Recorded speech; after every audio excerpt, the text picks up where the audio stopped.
Hi guys and welcome.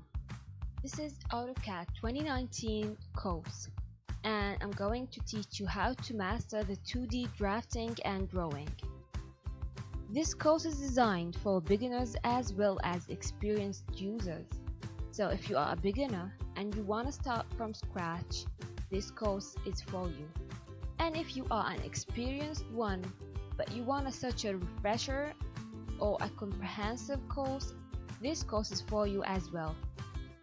The topics that we're gonna cover throughout the course: I'm going to show you how to install and set up AutoCAD, how to set up workspaces, how to get familiar with AutoCAD, how to create drawings and modify them, how to use the tools for drawings. We're gonna change the properties of drawing. We're gonna explain hatch and gradient, managing drawing with layers, and finally dimensioning and annotations. There are gonna be a lot of projects and exercises.